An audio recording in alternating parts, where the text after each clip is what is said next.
you understand? And we'd like to continue with the next panel. Mr. Biondi. Well, thank you very much, and thank you very much once again to our keynote speakers. And let's now move over to the fourth session of this 2 days conference. My name is Andrea Biondi. I teach European law at King's College London. Biondi is not exactly a typical Anglo-Saxon name, and being Italian, what's the word? I mean, I always felt anthropologically connected with public spending.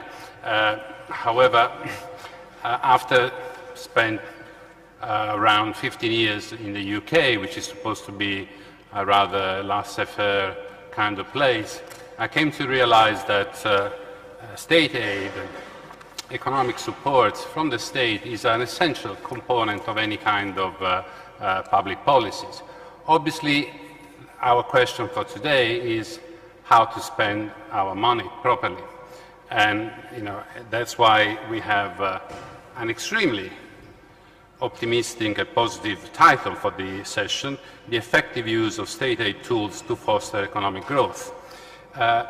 In order to discuss how we're going to do this, we have three excellent speakers, coming from different perspectives, but of course extremely well qualified. Now, let me quickly introduce our panel. First, we have Vincent Verhoeven. Actually, Vincent is the Deputy Chief Economist at DG Comp at the European Commission. I think he has sort of 10 years experience of working at the Commission. Now he focuses mainly on state aid. We also have a slight change in the program as Monsieur Pierre Elbron could not be here today as he is now busy with his new post in the new French government. But we have an excellent replacement in Bertrand Genot. Bertrand is the head of unit of a very wide portfolio, as he's actually responsible for internal market, competition, state aid areas for the Secretary of European Affairs in France. And finally, Mr. Pekka Timonen. Pekka is the Director General of Labour and Trade Department, the Ministry of Employment and Economy in Finland, and he's also chairing the Working Party on State Aid Control. So, as I said, an extremely well-qualified panel. I think that we're going to keep a little bit like the format as yesterday. That is to say, first we're going to have the three presentations, and then there will be time for questions and discussion from the floor. So, without any further ado, I would like to ask Vincent to take the floor. Thank you.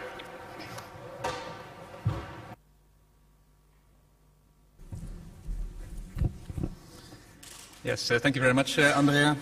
Thank you very much, Greek organization, for this very interesting event.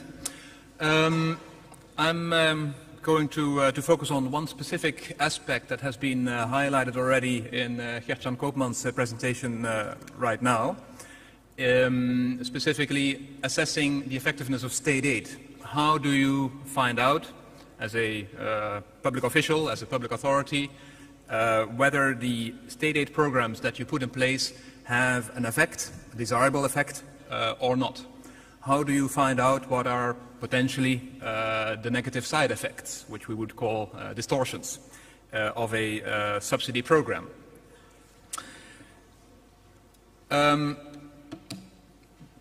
State aid modernization, as already highlighted by Gert-Jan, is a process that has started already in 2012, 2 years ago, but we are sort of approaching completion of this project. The key objectives are well known, so maybe not too much need to go into much detail, but these are the three main objectives as they were presented in the some communication in 2012, by which the Commission sort of set out its ambition in this process. So to, first of all, enhance the effectiveness of aid and limit distortions of competition and trade. Very importantly in this context, to prioritize enforcement. This is the paradigm shift that was already mentioned earlier, to have the European Commission only focus on those cases that are really likely to have a major effect on the internal market, and have much more schemes and subsidy programs under basically GBER, so that there is very little ex-ante scrutiny. And the final objective was also to get to a simplification of rules to address several concerns that we have observed during the previous period. Now, to come to the prioritization and streamlining of our enforcement action and of the rules. So we will, of course, continue to have notified cases and schemes. That will not change. However, there will be many fewer of them. So our own estimates are indeed that probably around 10% of cases, schemes will have to be notified in the future under the next regime, and that 90% of cases will be governed by GBER.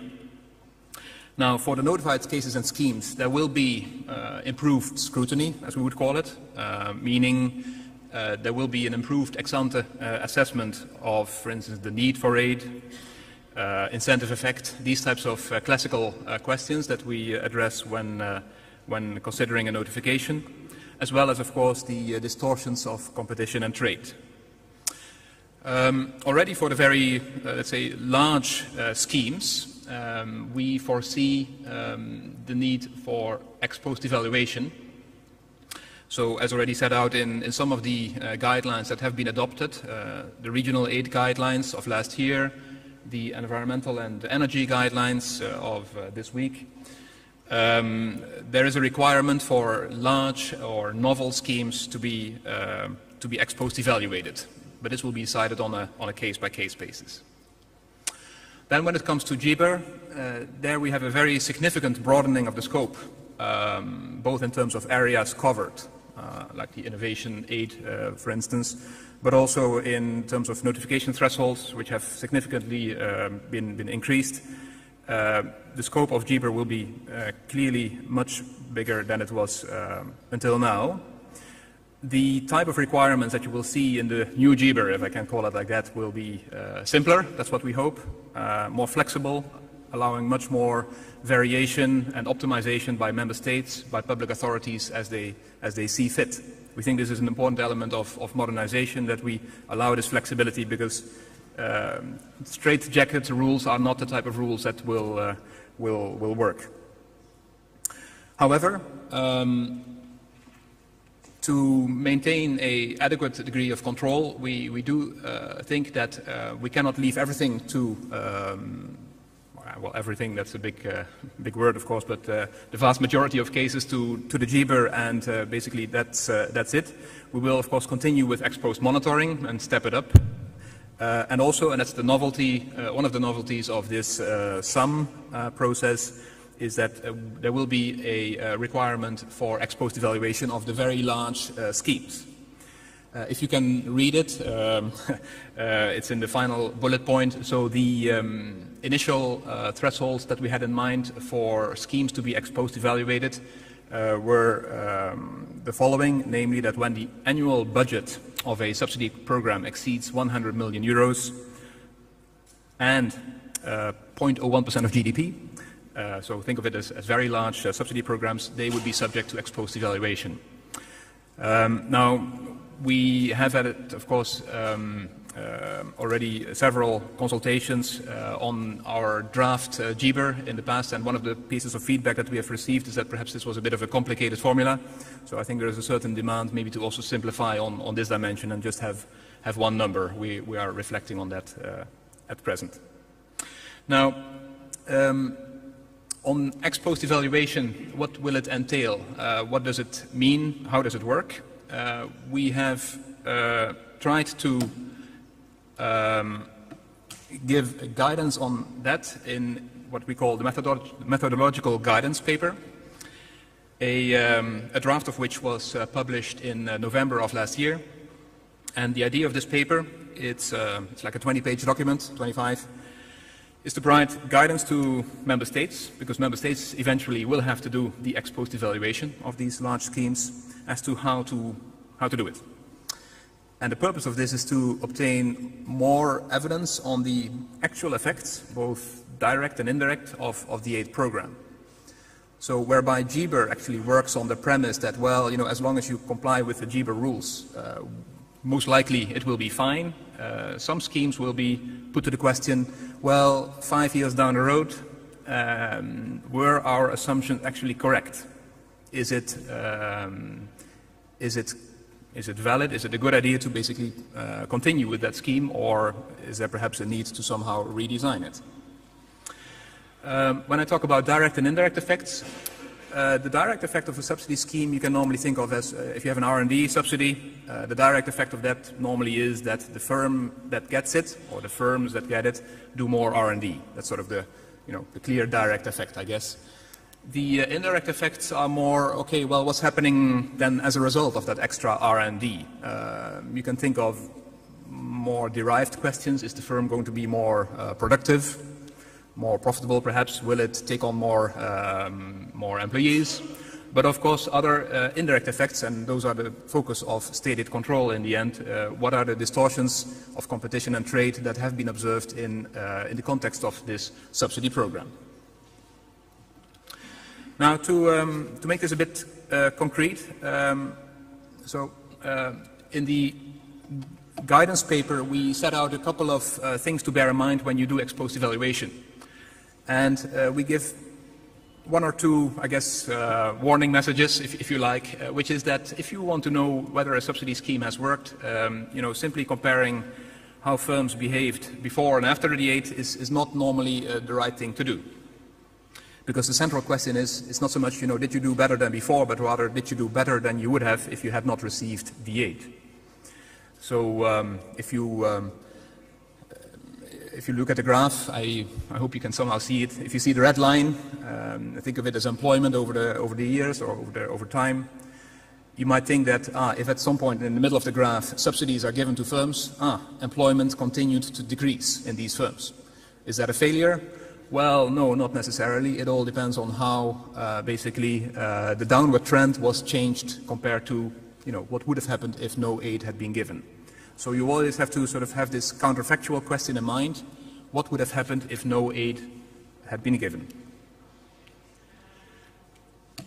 Another thing to be aware about is that if you want to know what is the effect of a subsidy scheme, you shouldn't be just comparing the firms that got the subsidy with the firms that didn't. Well, why is that?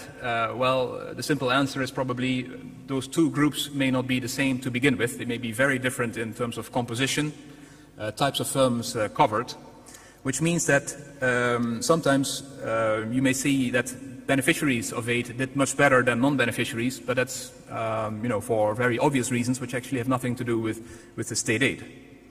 First of all, the groups may over time already behave differently. You have to somehow control for that. But more importantly, think of a R&D subsidy program, and you have public officials. They receive all the notifications, or all the applications, I should say, and they try to sort of see which is a good project, which is a good firm, what is worth subsidizing.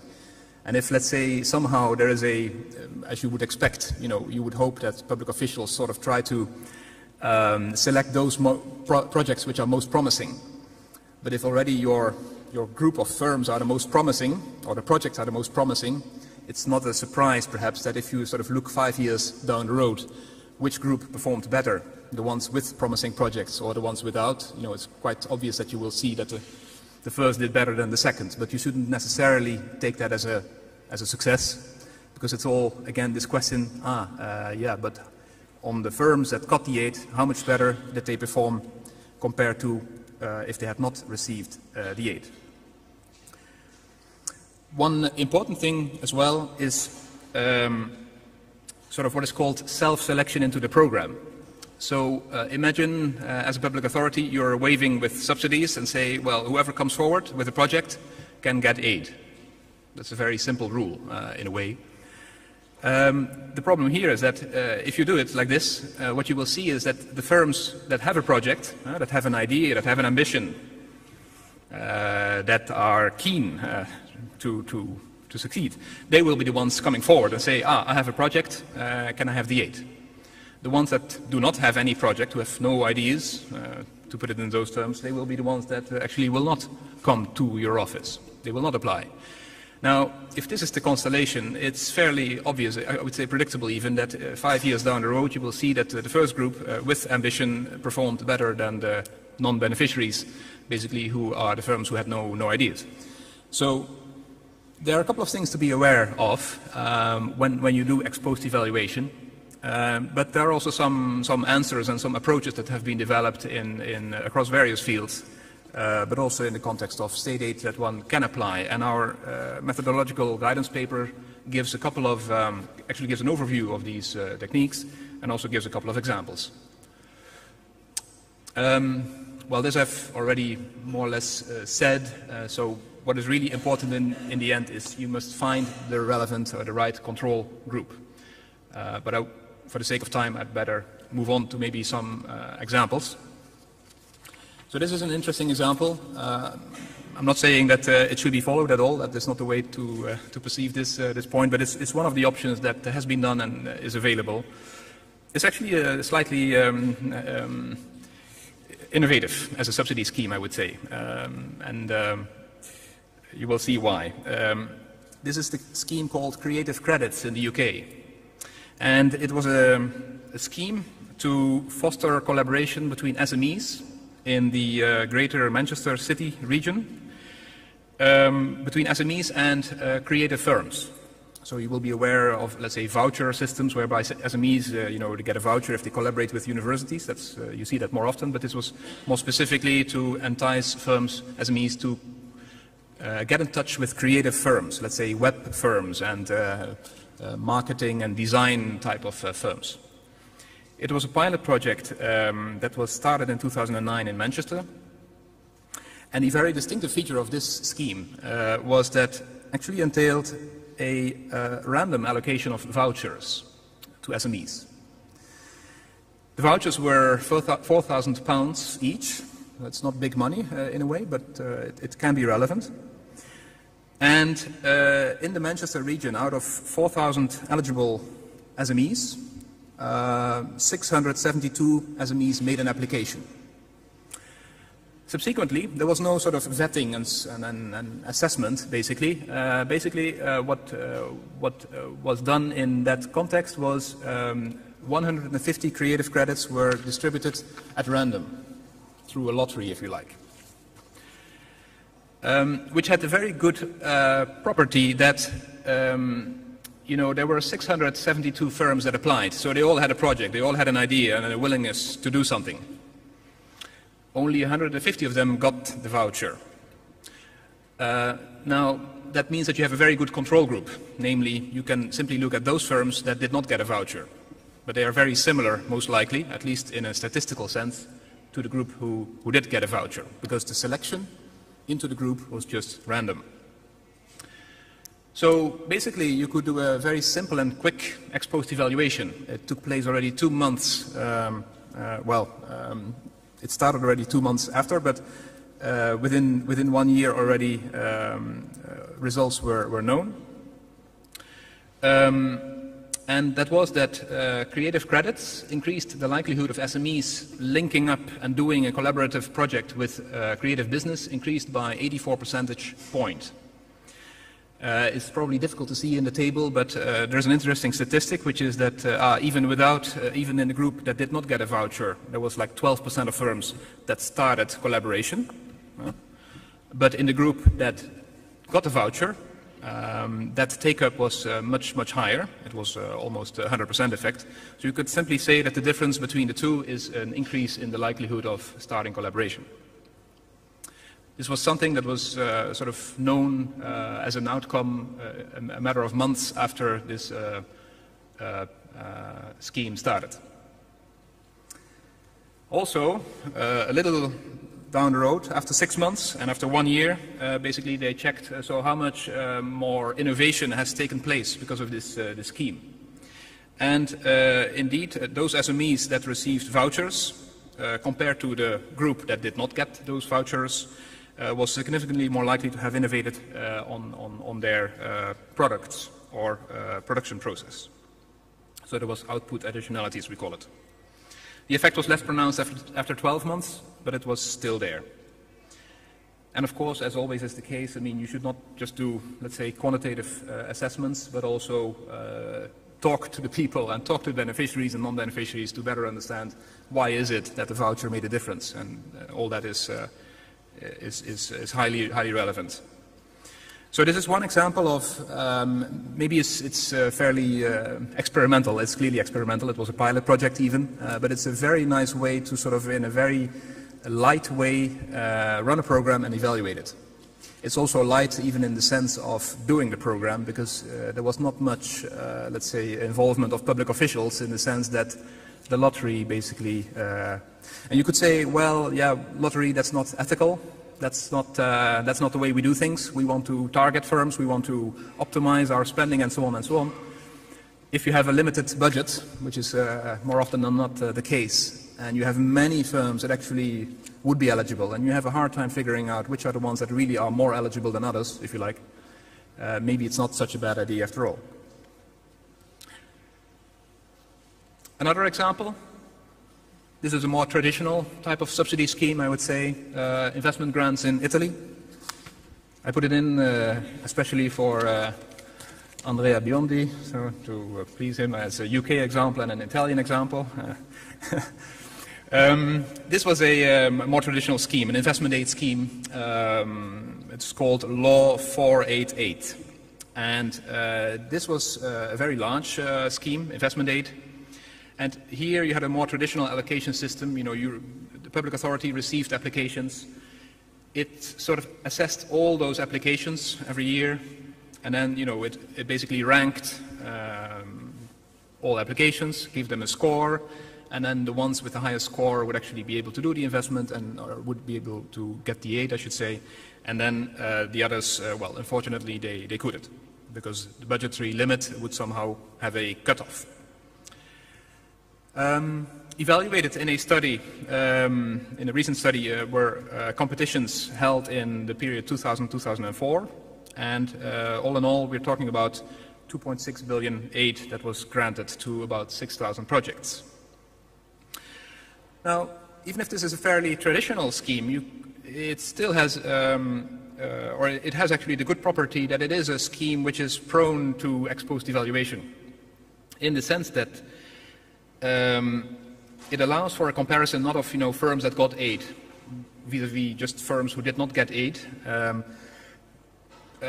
Since it was in this case possible to see the difference between those firms that, well, you looked at the firms that applied, all of them, some got aid and some didn't. If you sort of look very close to the cutoff, to the threshold, so if you have points from 100 down to 50, 40 and down, and the cutoff was somewhere at, you know, you needed a score of 70 in order to get the aid, imagine. Well, it's most likely that firms and projects that are close to this threshold of 70, the ones just above and the ones just below, are in a way fairly comparable. At least they were ranked as fairly similar. It's just by accident, if you like, that there was somehow a threshold that defined some got aid and the other ones didn't. And already this gives you a window for evaluation, for seeing, is there something of an effect or of a difference between these firms just above and those firms just below this threshold. So it's a very traditional setting, but it is one that allows ex post evaluation. And on this basis, it was run on this basis, and we thought it was a convincing way to do it. And one of the main insights was that actually the program did have an effect, in the sense that there has been a uplift in employment of, in the firms observed, of 12,000 jobs, which is quite significant, of course. You may wonder about the cost effectiveness of the aid if you sort of looked at the budget that was spent, namely 2.6 billion. Another thing that came out of this particular study was that the investment aid was mainly seen to have an effect in the context of SMEs. So when given to large firms, there was no statistical effect visible at all. Now, the implications, but from the evaluation perspective here, is that sometimes it's good to think ahead of evaluation purposes before you even start a subsidy program. And actually it may be good to proceed in a way whereby you score somehow applicants. And if you have a limited budget, well, sometimes it's actually good to have a limited budget because it sort of creates this threshold around which you can sort of see any difference between firms getting and not getting the aid. So this is sort of one other example of doing it. I am mindful of the time. Just want to signal there are other ways, yet more ways to evaluate it. And this is an example from Finland, but maybe Pekka Timonen can even talk about it. So some R&D subsidy program, which was also evaluated. And here it was also possible, we thought, to convincingly show that there was indeed an effect of aid, basically by looking at regional differences within Finland in terms of eligibility. And you could somehow see a pattern in the data that firms in regions in Finland where the aid intensities were higher, because they were assisted area, for instance, there it also turned out to be the case that R&D activities turned out to be higher, on a per firm basis, of course. And this, with the necessary caveats, statistical caveats, but it is one illustration of how you can sort of see in the pattern of the data whether there is an effect of having higher aid intensities or not. Okay, let me go towards the end.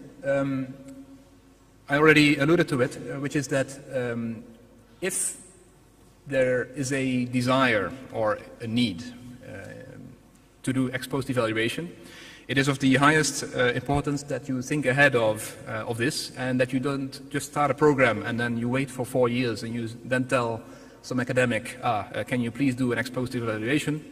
Because the academic might actually be saying, well, sorry, actually I don't have the data, I can't find them, you didn't track them, etc., etc. It's very important to think ahead of the design of the evaluation, but also it's almost linked to it, to the design of the subsidy program. You know, can I somehow structure the subsidy program in such a way that indeed it is possible to evaluate ex post what has been the impact of the evaluation scheme? And so some of the examples that I presented earlier are ways to design a scheme such that, yes, probably ex post evaluation is feasible and likely to give a high quality outcome. In our guidance paper, therefore, we also set out this need to be coming forward, and the system we have in mind for the GBER schemes that are eligible for ex post evaluation in particular is that, well, those schemes, as you will be aware of, will in principle have to be notified. However, only for the purpose of this ex post evaluation. For the remainder, these large schemes can just follow the standard requirements of GBER. There's nothing special on that dimension. The only thing is the ex post evaluation. So basically, we, and then together with you, insofar as you are public authorities, we will together see whether the evaluation plan that you submit in the context of these notifications indeed has is of a sufficient quality, is indeed likely to be able to allow ex post evaluation for 5 years time down the road. So we have a bit of a front loading of the process in terms of the requirement on notification. Well, to conclude, I think all this is done with a view to prioritize enforcement on cases and schemes that are the most relevant ones in terms of the internal market. And we firmly believe that one of the key elements in this context is this increased emphasis on ex post evaluation, because it's only like that we will have evidence in our hands to be able to say, yes, this subsidy scheme makes a difference, it has had an effect, or this subsidy scheme has had distortive effects, hence some adaptation may be necessary. This is basically the balanced approach that we had in mind when setting off with this stated modernization process. I would be very keen to to learn your reactions. Thank you.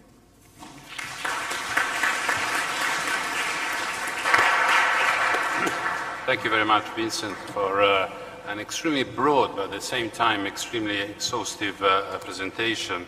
And thank you very much for taking care of my two countries.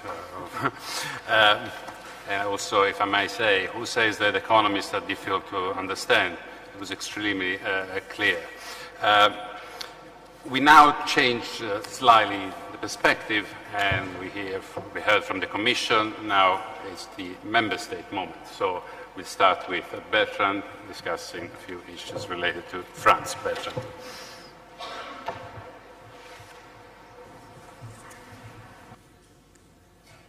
On the right, on the left. It's that one. Hello to you all. Many thanks for the Greek presidency for thinking about inviting the General Secretary for European Affairs in France. And thanks to you all for attending this session. This will be the member state perspective. My presentation will be divided in two main parts. The first one will be a quite small one, mainly from an historical point of view. And the other part will be a kind of shopping list, kind of list to the course from ideas that in our spirit means that state aids, whatever the name, state aid subsidies, are absolutely necessary to growth. It's true here in Europe, but it's true all over the world. I don't know any state on earth that does not intervene any under means to promote its own growth, its economical growth, and the welfare of its own population.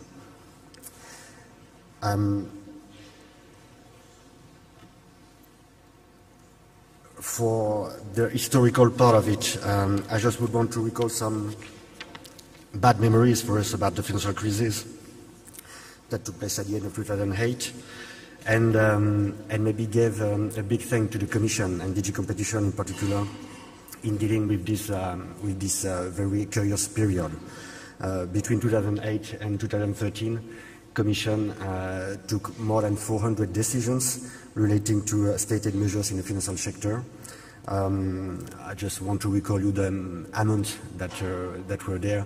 It was between 2008 and 2012, half of 1,000 billion that was considered, with a peak in 2009 with almost 1,000 billion euros of aids of any kinds. There is no drop, hopefully, which is sign of a good recovery that was mentioned earlier this morning. But the point is that we had this kind of investment by DG Comp and some member states. The conclusion I draw from this period is that the Commission demonstrated its ability to react and to be adapted and to set up the specific tools. At the end of the day, what we can see today, even for Greece, as it was mentioned earlier this morning with the financial news that we had yesterday, there is a good result as regards the financial stability today. We can see that junk banks, what I call junk banks, who are put aside or are still on their way out of the market.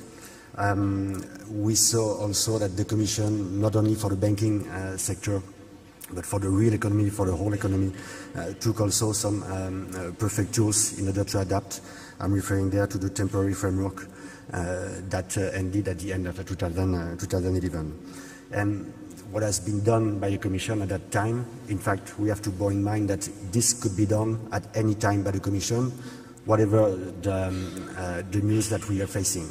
It could be a crisis, it could be something else that crisis, it could be a deep change in the world economy. We can count on the Commission to be reactive and proactive.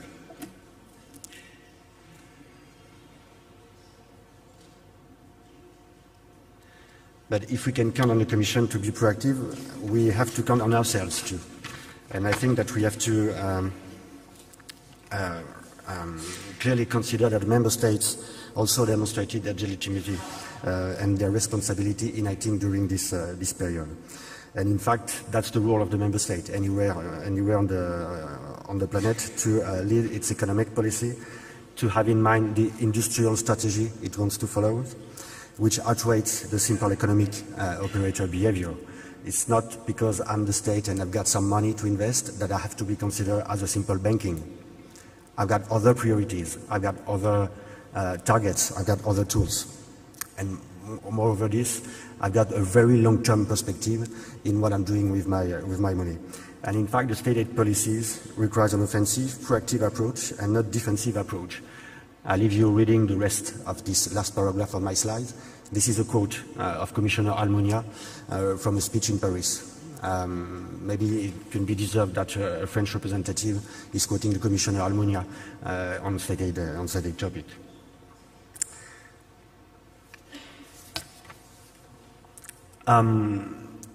Beside this historical part and introductive part, let's go into maybe some shopping list items that I presented. One of them is, of course, the investment. We all know that there are priorities to foster growth. Just look at the EU 2020 strategy and its target about smart, sustainable and inclusive. When you see the financing, there are 5 targets in the EU 2020 strategy. Some of them relate to the financing, to the growth, to the environment and to social considerations. And we are held by this kind of strategy where will be a mid-review by the end of this year. We are also, of course, linked by the European Council conclusions with its Compact for Growth of June 2012, with every conclusion relating to the industrial policy at the European level, with the target of 20% of industrial economic growth in the gross product. We are also thinking about the digital economy that for the growth of the future economy is absolutely necessary. And in this kind of investment topic, I think that another point that is a very good one by the DG Competition, it's the communication on the IPCEI, the Important Project of Common European Interest. I think that having a specific communication on this, which means that it's broader now outside the only environmental or research and development issues, is something that we have to use for the future. I just would invite the Commission maybe to go further compared to what we have on the table at the moment, in order to have a very large interpretation, a very large point of view of what could be considered as this kind of important project of common European interest. Every infrastructure such as grid could be considered to be part of it. I think that the idea to having it also the integrated projects with a very broad point of view, meaning that every supplier from every chains could be involved in it, and admitting that this kind of structure could be considered as an important project of common European interest. There is also something that we can push for relating to the fact that maybe you could be facing an important project even if it comes from only one and only member state. I think that in the draft on the table for the moment there is a condition that several member states has to be involved, but we don't have to cut the idea that even with one there could be something that could be interesting for the European level. And my last point maybe to consider, which is a new idea, is that for this kind of investments and for this kind of tools, maybe it could worth setting up a dedicated and simplified notification procedure and with predictable timelines. I mean that, maybe I will come back to it in a moment, but one of the points that we face with the state aid notification system is that the relative unpredictability of the deadline and of time limits that will be put on the case under consideration. And I think that it could be a good idea for those European important projects to consider a dedicated procedure with maybe deadline adapted in order to go faster.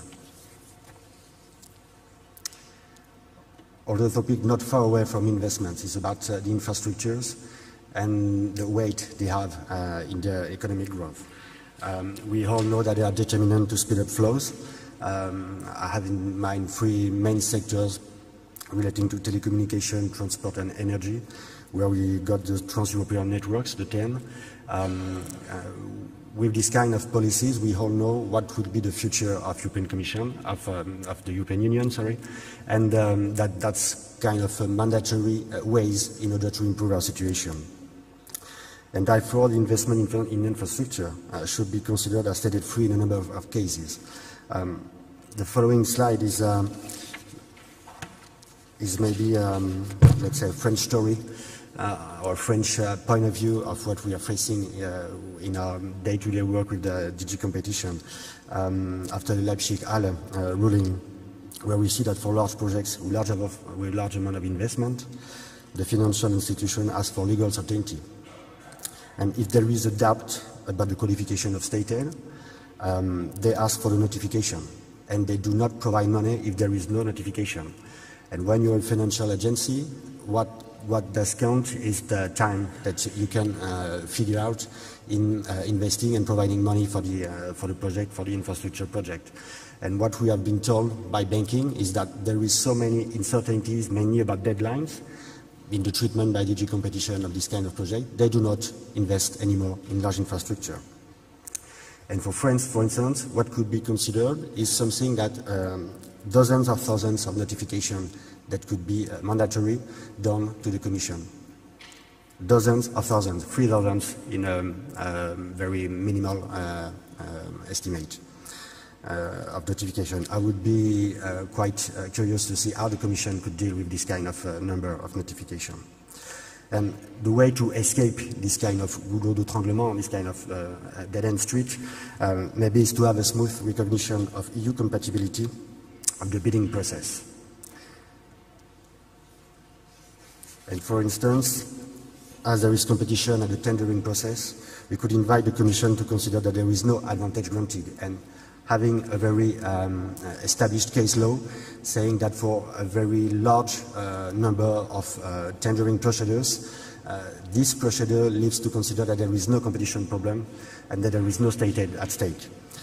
We've got very good hopes in the new directive on concessions, what we call in French the délégation de service public, that are now become EU law, which are on their way to be transposed, and that the Commission should consider now this kind of procedure to be state aid safe, let's say like this.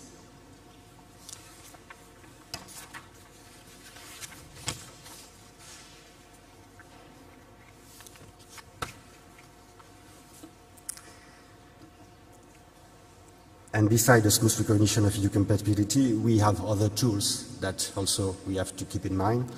I'm referring here to the services of general economic interest, with the large margin of discretion that Member State has in defining it. And this is another tool for the economic growth. The other point I would like to underline is that the Marquez law is still alive. It's not because we've got the framework and what we call the paquet Almunia regarding the services of general economic interest that we don't have to consider that the case law of Altmark is down. Maybe there are some cases, and we should find many cases in order to demonstrate to the Commission that the 4 criteria laid down by this case law are still respected and worth being put in place and defended in order to show that we've got this kind of margin of discretion. And for this, we should ask for, let's say, comprehensive analysis by the Commission when facing these cases involving services of general economic interest. I've got a French remark, but I would be very interested in your feedback on it. We see more and more frequently in the economic press companies that went abroad. I mean abroad, not only abroad outside France, but outside European Union, that are now coming back and to reinstall their industrial facility, reinstall their commercial people, and in fact relocating in Europe or in France. And I think that one of the main points that they advance in saying that they want to come back in European Union is not only the fact that what was produced in those third countries was of maybe less good quality, but it's also that they can rely at least in the European Union and in France, on good infrastructures. When I'm talking about infrastructure, it's not only road or railway. It's also a kind of good educational system.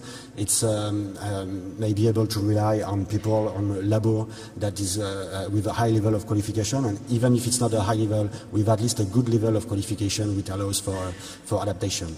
And these kind of things, this kind of good practices we get in Europe, we have to improve them, and we have to make sure that investments that allows to keep them alive and to use it and to maybe seduce some companies are still in place. A quick point on SMEs financing, which I do salute as a very fair, good and important contribution in the state aid modernization exercise. Really the Commission did a very good job on this point, and I think that this is a very good tool that for the economic growth will be very, very interesting to use. I put some information on this, but I don't think it's worth giving more details on what the guidelines have been improved. But there is just maybe one question that I have to ask is, why does not the European Commission extend the flexibilities to mid-sized business in other guidelines? Because we got the specific one in the risk and finance, but we should have asked for specific articles or disposals in the other guidelines of the European Commission too. And for instance, I do agree with the Commission when it says that there is not a sufficient churn rate of good companies and bad companies in Europe compared to other places in the world. But I would like to know what is the reason for this. And for instance, considering the aid and restructuring guidelines, I'm just wondering whether helping mid-sized companies, so not only SMEs, but the companies that are just above it, and helping them in what we call the valley of death, could in fact improve growth. It doesn't mean that we have to save every company. It doesn't mean that any company deserves any aid, but at least for this kind of mid-sized company, having a specific tool in order to make sure that if they are just lacking some financing, if they're just lacking some tiny help, we could have something in order to help them to pass this valley of death gap.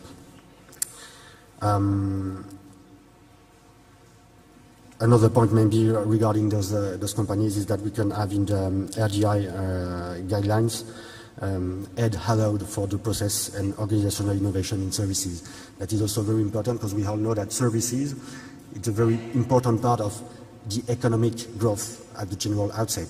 And it's a very important part even for the industrial activity that relies on services for a proportion that becomes more and more important. Another idea, another tool in my shopping list, and there would not be a French intervention without this kind of idea. What about economic growth in the world? In fact, state aid should enhance competitiveness of European industries, that's for sure. And for instance, RDI are of crucial importance in making sure that EU will raise the share and its share in the world economic growth. I'm referring to research and development guidelines because I think we've got something here to discuss, what is called the matching clause. In few words, the matching clause allows upper intensity in aid when the company is facing or is proving that another company worldwide has been granted aid on the same competition concerns. The view of the Commission on this matching clause is that it's been in place for several years and it has never been used. So maybe it's not deserving anymore to figure out in the guidelines. The point of the French authorities, but I think that we are also some member states on this kind of idea, is that it's not because it's not been used that we have to forget it. So let's keep it. And maybe the second question to ask is why doesn't it be used, in fact? And it's not used because maybe it's not practical. And that's the information we get from the company. The company says it's very difficult to have the evidence of this kind of behavior by foreign companies. That's the first point. And the second point is that even if they have the evidence of it, they have fear in using it because of the retortion they could face. When knowing these kind of things, I think that we should have an interest in keeping this kind of matching clause, maybe with another wording, in order to make sure that what we consider to be very important for her company, so at least for the economic growth at the European level, will be assessed compared to what happens in other parts of the world. Another French idea, I leave you with this, is the market observatory, that could be created, a kind of what's the German English? Organisation mondiale du commerce. L'Organisation mondiale du commerce, comment on dit en anglais? Organisation mondiale du commerce. It's not the WTO, but it's the it's a WCO, Worldwide Competition Organization.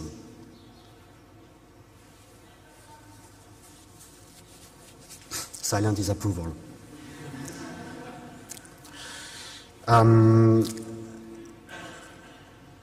Yeah, let's speak after about this. Another topic in the research and development guidelines relates to the net extra cost. One of the aims of the Commission in this state aid modernization exercise was to simplify and clarify state aid rules. And one of the ways to have it was to have the same concept throughout different guidelines and different tools. And the counterfactual scenario is one of these examples. We have it in several guidelines. The point is that I'm not sure at all this leads to simplification and clarification. And mainly in the ARDR guidelines, I think that we could stick to the actual disposals, which are in fact the same that relies in the regional aid guideline, and that is only considering the head intensity. Building a counterfactual scenario, and even more in the ARDI sector, is very difficult to imagine, is very costly, and it's very unsure about its certainty. And all this means that maybe we could come back to something simpler than this kind of thing. But I think that even the Commission has put maybe some step forward on this topic, because I think that you have an experts group led by Mr. Serge Durand on this kind of issue, and I would be very interested in the result of it that are scheduled for a 2-year period in my area.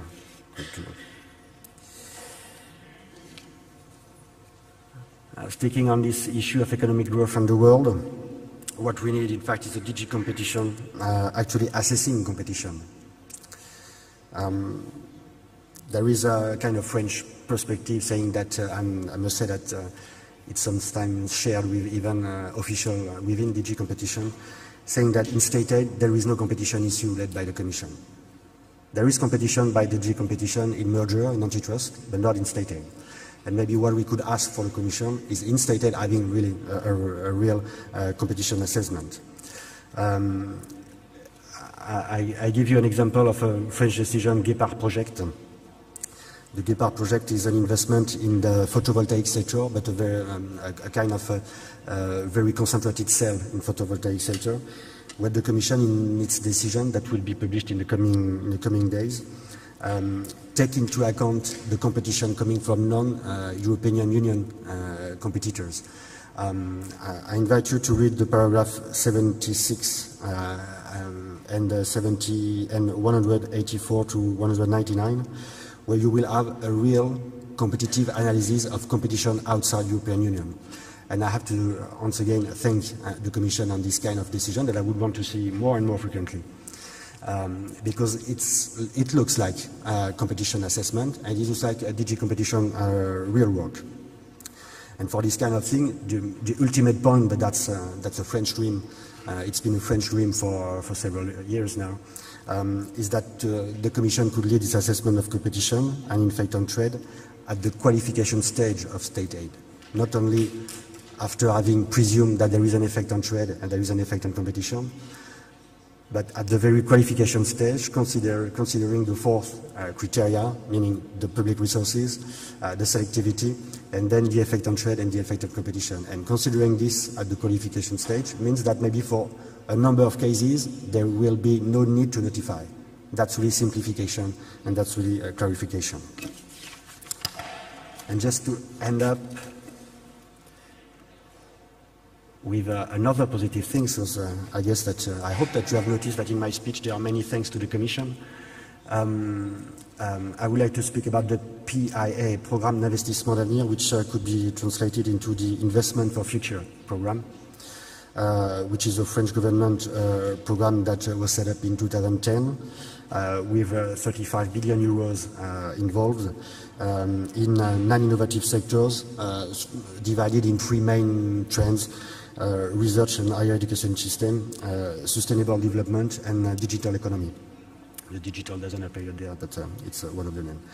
And it's organized with 10 public operators, with la Caisse des Dépôts, involved as a case actor, and it's not only a strong association, in fact, it's a mandatory association with the private sector in order to invest in this kind of subject. I leave you with some information on the procedure. It's a kind of tendering process. We had 90 tenders, 3,248 projects proposals, and 1,071 selected projects with at least, at the end of the day, 2,100 firms supported. In 2012, the support was about 27 billion, compared to the 35 that are on the table, and with, in fact, a generation of 70 billion. It means that for €1, for less that, for €1 invested, you've got 3 times your bet at the end of the day. So it's another demonstration of the efficiency of this kind of aid. And we've got other topics for the decarbonated and technological research that are still invested. I end up my presentation with this kind of examples of good negotiation and good relationship between the Commission and France on related issue. Many thanks for your attention.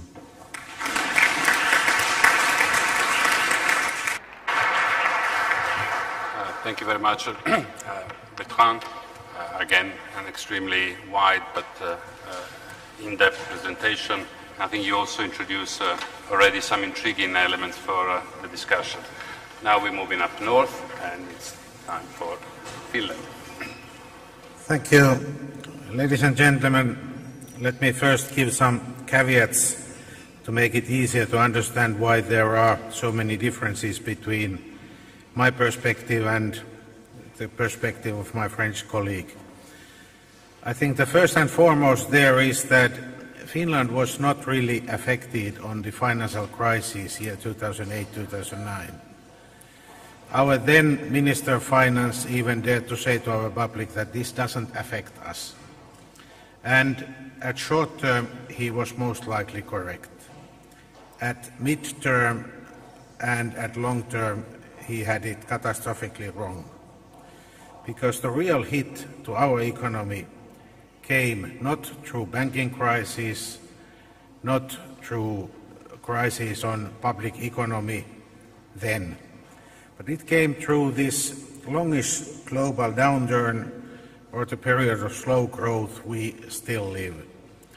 This has shown us that there were or there are fundamental weaknesses in our economic structure, which basically means that being an export-dependent open economy, Finland is heavily dependent on the competitiveness of traditional industries, which just have lost part of that competitiveness as well in Finland as in Europe generally.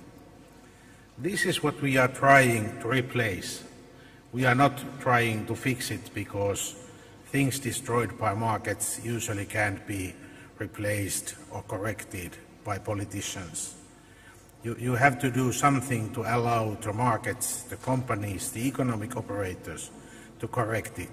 That will take time, that will be painful, but that is what we have used these state aid tools for the period of last 5-6 years I'm trying to describe here.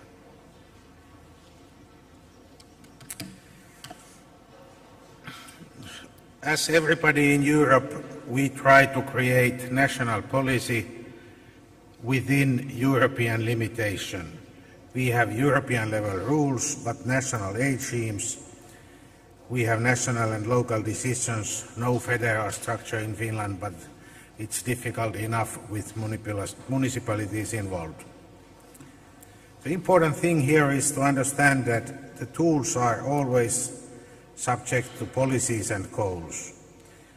In Finland, we have had the major policy divergence between the idea to keep them alive or to encourage an increase in the birth rate. The essence of the state aid policy from our perspective has been and hopefully will be to promote growth, not to protect the old. That is good state aid from our perspective.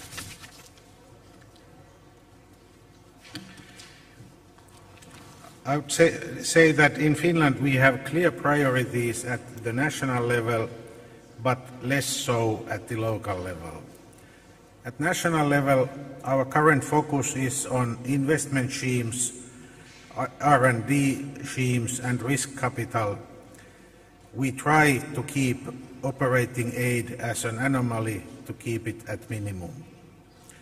On local level, the focus is usually on local political interests, which means that there are hazardous goals and quite often operating aid included or even predominant. At national level, the focus is on SME growth and on technological development, not on major industrial players. This could be described by saying that although creative destruction may be a hard bargain politically, it's most likely the only way forward or out of the current sinkhole of our export economy. Here seems to be a major diverging line inside the European Union. There are countries which believe to the growth, believe in trying to deliver something new, and countries which are, I would say, too dependent. Those countries would say dependent and naturally dependent on their traditional industries. It's politically really hard to accept that these traditional industries might lose their competitiveness forever because the big major workplaces are really hard to find. To promote growth, we try to strengthen the knowledge base, promote new commercial solutions, services, production, which basically means that we try to focus on research and development and risk capital when possible. The idea is to foster structural change or structural renewal by supporting innovations and growth investments to create new export activity. This will take time. No major industrial player has grown from the ashes at the moment. This is the slow path, but this might or this should be sound. This should make it possible to create something new to be there for the long term.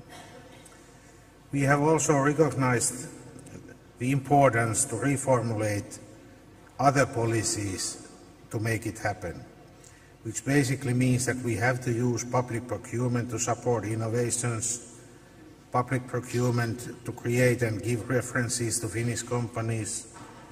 We have to use tax incentives. Sometimes we have to use standardization as well. These are not traditional state aid, they are not classified as state aid, but they are often essential to make things happen.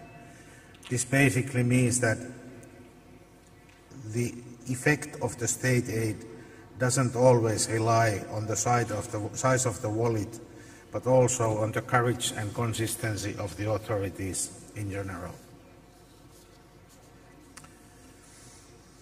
We consider problematic or block growth, those aids that restrict or block growth, which means that we don't like operational support for existing companies.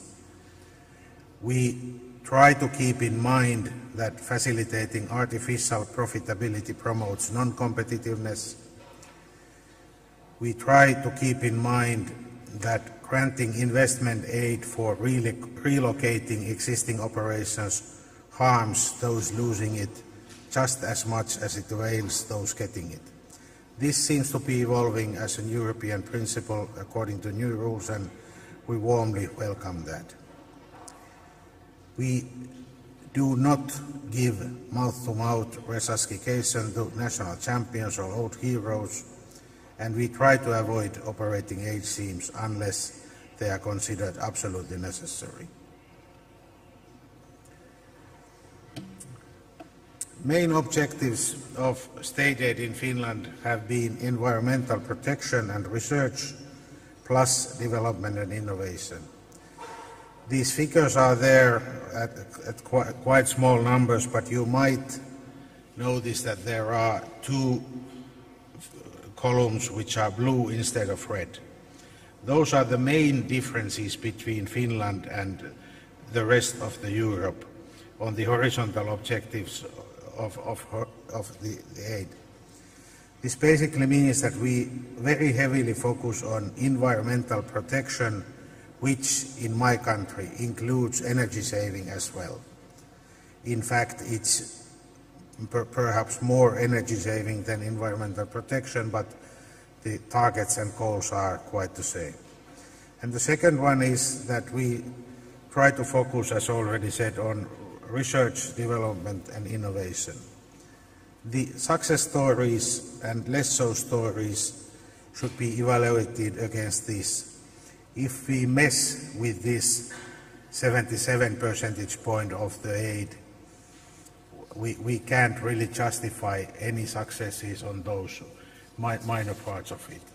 This we should be able to do as good as possible. Energy saving and fostering renewable sources simply means try to reduce CO2. In Finland, cleantech is one of our national spearheads. The state aid for these schemes usually are relatively big and one-off aid decisions, even when they are based on notified aid schemes.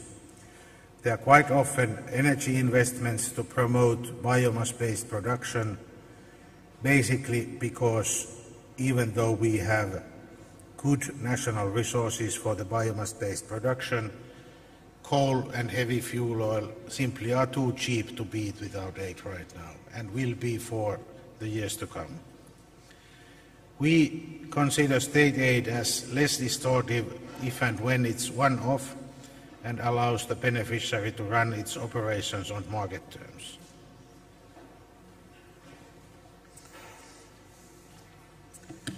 We try to support long-term investments. This means that we usually don't get the results after 2 or 3 or 5 years. If we support long-term investments, there's usually the combination of long-term investments, short-term policies, which means that the real result will be shown after 10, 15, perhaps 20 years. You just have to trust that you are doing it correctly.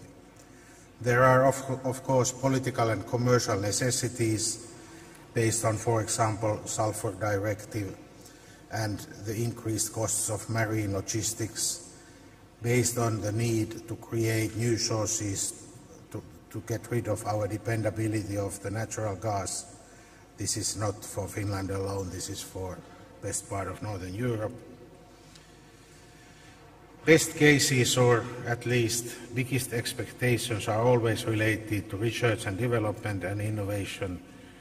If you are able to bring something new to your investments, you have the chance to create something for the long term. The competitiveness of these biomass-based productions will develop slowly. We really can't say that we have succeeded right now. We have to wait for, I'd say, at least another 5 years to be able to say something about that. This next slide I will skip and just let you read it when these slides are made public by the organizers. This one I won't go through either, but just pick one figure there on the upper right corner. It says that for every 14,000 euros of TEKES funding, one permanent job is created in the private sector. And I stress three words: 14,000, permanent, private. This is something TEKES has been able to do, I would say, almost ideally. This is cheap aid if you are able to create a permanent job to the private sector for 14,000 euros. Just take every opportunity you have.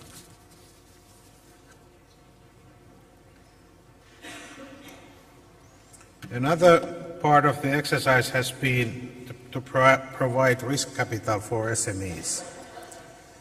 We try not to do it alone, but we try to encourage private venture capital placements, which basically means that we try to cooperate with so-called business angels, with hatchlings, the newborns.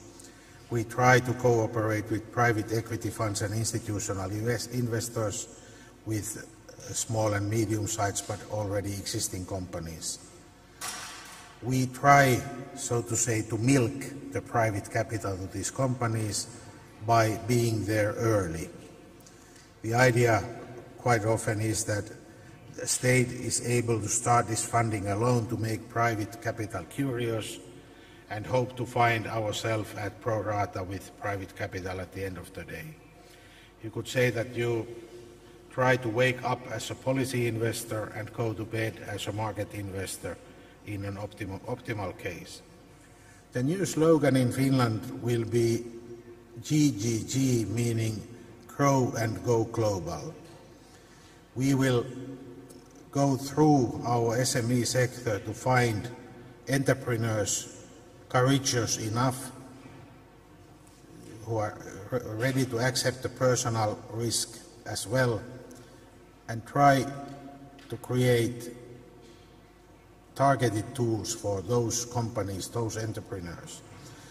They will be the VIP customers or preferred partners for our national funding organizations and programs, but this is just beginning. It's too early to say how it will end. The next figures just show what I already said, that by starting by public financing, we have been able to make the private capital curious. For example, our national funding company Finvero has participated in quite a few startups and SMEs from the beginning, and then seen the private capital to come in once it established. This, for us, seems to be the right way to do these things. And just to end the presentation, our administration has just formulated 9 principles for good aid. These, for us state aid professionals, are, I would say, almost self-evident. But when you go with these to politicians, try to get them understand what this really means. Try to create consistent policy based on this kind of principles. That will be the job. I don't know if we will succeed, but we certainly will try. I'll just read through these 9 principles. The aid has to have relevant goals. It has to focus on market failures or other recognized gaps. It has to be valued as influential and not to supersede market-term financing. With aid, you should always try to maximize the gains with minimized cost. The aid should always be essential to reach policy goals, which basically means that direct aid is kind of last resort. We should always try to minimize the administrative burden of the beneficiary. Of course, we should try to minimize the administrative burden of the administration as well. But if you have to choose, prefer the beneficiary. It's more important for the companies than for us in the administration. The aid must not hamper competition, either local, national or European. It should always be temporary. We try to avoid permanent schemes.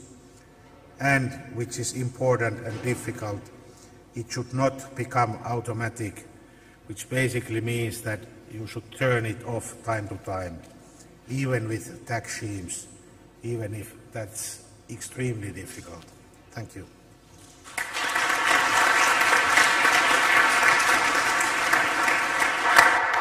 Thank you very much for the excellent presentation. I think you gave us extremely good examples that can actually help in the discussion.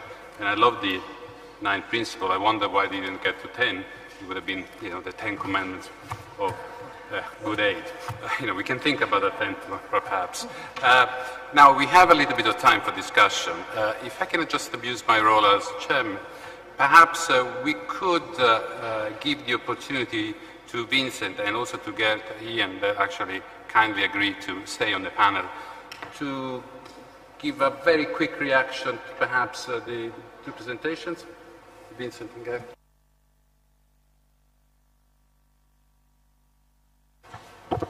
Yes, thank you both. A couple of quick reactions, and I will just limit myself a bit, and then others can also chip in. Bertrand, you made the point about assessing competition, the distortions of competition and the effect on trade, which is actually the very starting point, basically, of the state aid control competence. The reason why we do state aid control, and you raised the question, why doesn't it feature more prominently, I think, in case analysis, and even in terms of policy, when you refer to, for instance, the notion of state aid, Article 107.1. I think these are fair questions, but I think it's good to realize, I know that you come from I believe, antitrust merger background, and the same applies to me. So when you say these things, they ring, of course, a bell, and there's a lot of resonance, I think. However, I think it is important to realize that there are important differences between, on the one hand, antitrust merger control and state aid control. In antitrust merger control, we always speak of market power as the central concern. And actually all enforcement effort and scrutiny is basically geared towards this notion, market power, and you would not normally think there is much market power unless a firm or a collection of firms has a significant market share, and if that's not the case, you basically forget about the rest, and there's little to be concerned about, with the only exception probably of outright cartels, of course. There, in that case, we don't really care about market shares. We just say, here there has been an agreement to raise price. Now, actually, from that perspective, merger control antitrust is a fairly simple business. By comparison with state aid control, where actually our concerns, our theories of harm, if you like, are not limited to just market power and firms with a high market presence, but we are concerned about more diverse distortions. Market power is one of them, actually. In some cases, in some of our policy guidelines, we say, if you give state aid to an incumbent who is already dominant, this is probably not a good idea. That link is clearly there. On the other hand, I think the main distortion of competition, the main negative effect we are concerned about, is the one that already Gert-Jan mentioned during his presentation, which is this whole idea that if you keep firms in business, and even if they are small in a way, but you happen to, you say, here, this small firm, let's have a widespread, not very well targeted R&D subsidy scheme available, and all firms can get it, and let's not care too much about the fact that if they're small. If the effect of such let's say, too generous, ill-targeted schemes is that they keep in business all these small firms. Basically, they inhibit this process of entry-exit that you would normally want to see in industries, because it's this process that means that there is dynamism, that there is growth, there is productivity growth, and there is wealth creation.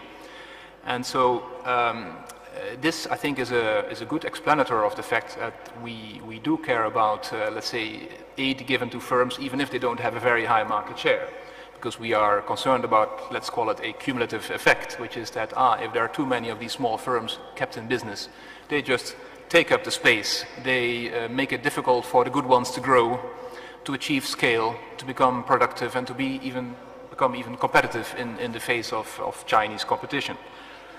So I think this explains why, for instance, also in the context of 107.1, we have traditionally, and I think for good reasons, been somewhat maybe strict, I guess, on our notion of aid. When do we think something is likely to distort competition? By the way, the literal language of Article 107 is actually that we are to consider distortions of competition or the threat of distortion of competition. So the bar is more or less there. And I think, all in all, that's for good reason. It doesn't imply that we should not perhaps more actively look for those cases where really there is not much of a distortion taking place, or rather, I should be maybe more specific, or where maybe the field is more promising, effect on trade. Is there not something, is it not possible for the Commission perhaps to be more ambitious in identifying cases where the effect on trade is so minimal that you would wonder there's no big issue here. Then when it comes to actual decisions, you refer to one case, Guépard, where we have been, let's say, more specific, I believe, about what we saw as distortions of competition, and in fact we evoked sort of the competitive landscape in the world, if you like, and the presence of EU competitors versus non-EU competitors in that context. And we have done that before, actually, several times already. So it's not something so new, but I know of several cases, including French ones. Minimage is one example where basically we came to the conclusion that most of the impact, if anything, would be at the world scale, let's say. There were no clear or visible EU competitors in that context of that specific case. So I think we were more swift to approve this case on the basis of, well, there are, the distortions are likely to be limited or absent. And there are other examples, Fokker aircraft, I can remember, where similar considerations have played a role. Maybe one final one? Or very quick. Yeah. Okay. Net extra cost, perhaps. You raised it as one thing that has come up and that struck you as being complex as a concept. Now, talking of R&D, because I think you referred specifically to the context of R&D, it is already the case that the 2006 R&D&I framework refers to the principle of proportionality, which is the one we know. Aid must be to the minimum. Now, and that concept we have been applying in several cases. Obviously, we have dealt with dozens and dozens of notifications of, let's say, involving large aid amounts. Most of the time, I think we did this funding gap or profitability analysis you refer to, but at several occasions we have also already applied the net extra cost without calling it in those terms, because actually there was a counterfactual project. Simply the firm told, actually, if we had not done the ambitious project, we would have done this other project, and there was evidence of that as well in their documentation. And one cas de figure, one special case that comes up from time to time, and I think it's relevant to think about it, is firms that tell us that they have two options. Either they sort of do the R&D in-house, or in collaboration with all sorts of European partners, SMEs, in other countries sometimes even, so it's like a very elaborate program. Or they say, well, we will produce our next product. We will introduce it in 3 years' time, but instead of sort of doing in-house and collaborative research, we will buy the technology in Korea. Now, so here you have a very clear situation of a counterfactual, of a comparison. One, we think it's fair and correct to be comparing basically two projects, namely the one that is notified and the counterfactual, and see what is the difference in profitability to say whether or not aid is indeed needed to make sure that all this R&D is done in-house, collaborative, as opposed to being bought in Korea. So I think there is a case for being sometimes open to the idea that yes, there is a concrete counterfactual, and it's that one that you have to compare with. Well, thank you. obviously a comment on the effect on trade is that obviously the case law of the court remains extremely broad, so it does require the Commission to come up with some kind of solution that, that they're not there yet. An extremely quick reaction, or perhaps maybe we could, I mean, we are, I know coffee is approaching, but, we can take maybe one or two quick points from the audience if there are any questions to all the panelists.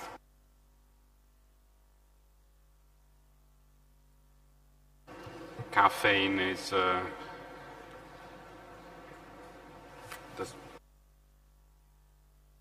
roving microphones around, or they're coming, sorry. Just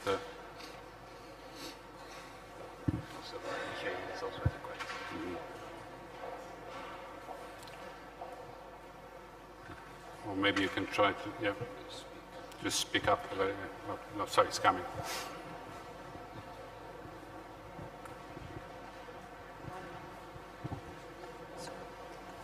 They're just in front.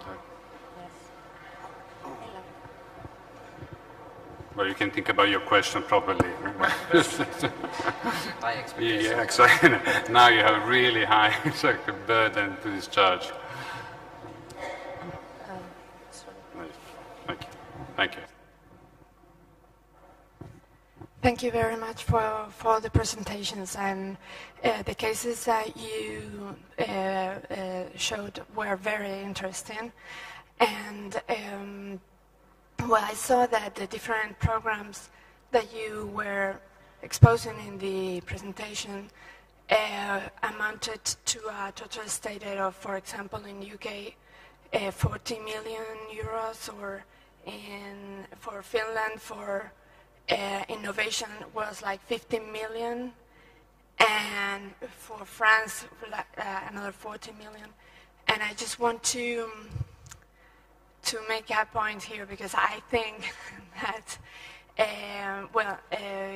given all the period that we just went through, where we saw how much money did we have to put in banks that were like 1,000 times what we are talking to in these programs, I would like to have an opinion about what you think of the impact of those state aid that were directed to banks.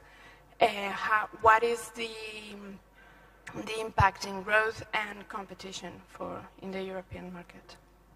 Maybe we can take the 2 or 3 points all together.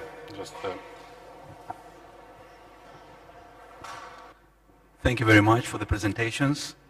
I have a couple of questions. The first one is, we all know that as part of the SAM and the guidelines, there is now a provision that says, and also it was also mentioned by Vincent, the methodology for the evaluation is to be included in the notification.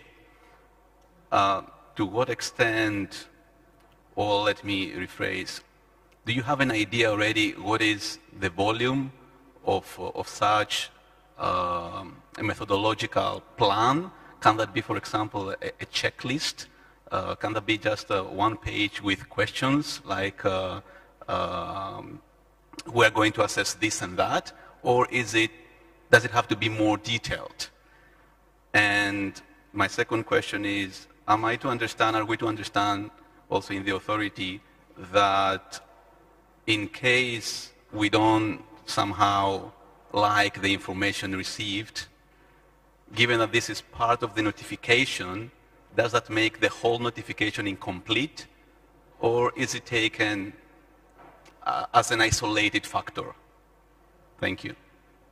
I think that probably, I don't know whether there was any very final, but yeah, perhaps we just then give the floor to the speakers. I'll start with... Maybe just on this last point, which is important. I mean, one thing has to be very, very clear, that the requirement to submit an evaluation plan will not lead to any assessment by the Commission of the underlying scheme on the basis of the requirements of the guidelines. In fact, the scheme should be notified with a simple statement by the member state that it complies with the GBER conditions. So we don't want to get into that. As far as the evaluation plan itself is concerned, we will be publishing some guidance next month to help member states calibrate this. But this will be proportionate, and we are actively encouraging member states who are doing evaluation anyway in the context of the structural funds requirements to use this. We're working very closely with colleagues in the structural funds directorates general in the Commission to make sure that there's only one evaluation that needs to be done. From our perspective, a lot of what is required under their rules is fine. What is missing is essentially a competition assessment and an assessment in terms of impacts on the market. So I want to reassure everyone here that, and this is often misunderstood, and that's why I'm putting so much emphasis on it, that we are not, through the evaluation requirements under the GBER, carving out a huge chunk of aid which will subsequently have to be assessed by the Commission on the basis of the more difficult requirements under the guidelines. That's not at all the case, and we're also facilitating member states by putting in place this coordination with other departments. It will be a learning process for the member states, but also for the Commission. Therefore, we will move gradually, requiring only a limited number of schemes to be evaluated in the beginning so that everyone can move up the learning curve. This is very important as part of the balance, but it should not be an obstacle to disbursing money.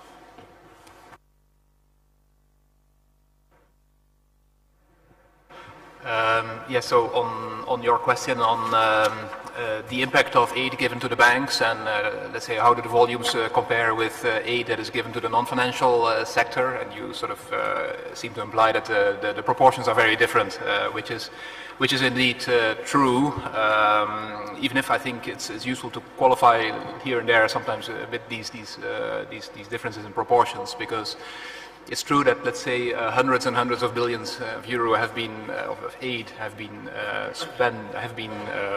put in place basically to secure the stability of the financial system in Europe.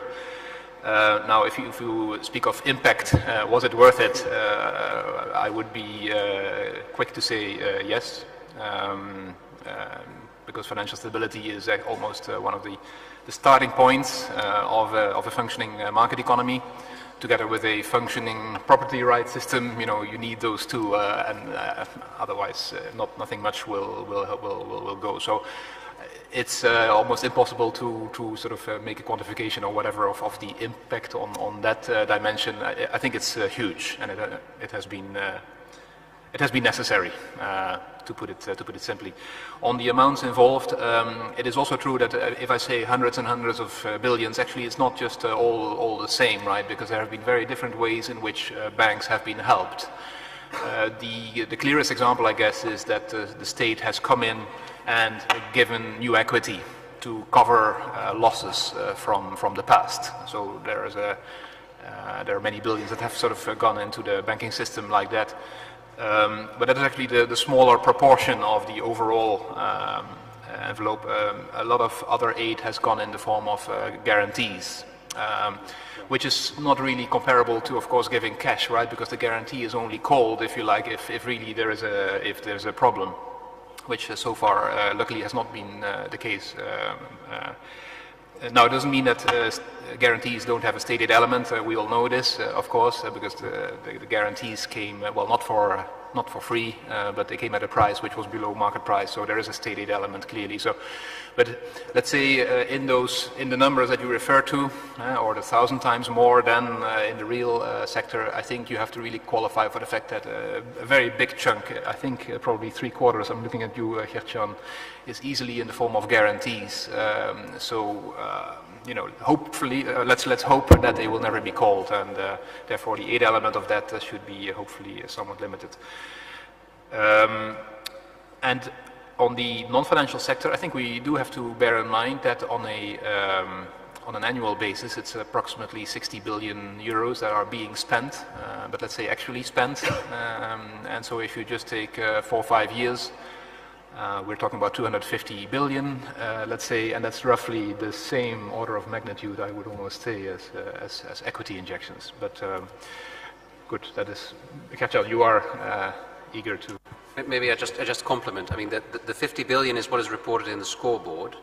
However, to take one example, all of the aid granted for the support of renewables in Europe is often not reported in the scoreboard. That alone in Germany amounts per year to 23 billion euros. A lot of fiscal aid is not recognized by member states as fiscal aid. So I think in reality, and this is one of the priorities for DG Competition to look into, in reality this real economy state aid is probably a multiple of the 50 billion euros that is reported. And that puts, of course, the numbers for the financial sector a little bit into perspective.